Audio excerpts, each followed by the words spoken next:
Your next step after you've got your bell housing attached is to take your throwout bearing assembly and attach that to the bell housing.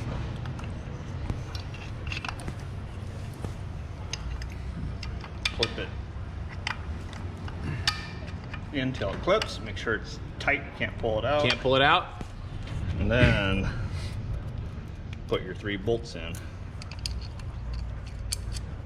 Some people have had problems bolting this on first and then try to put this on. It's easier to put this on then to this and then bolt this on here.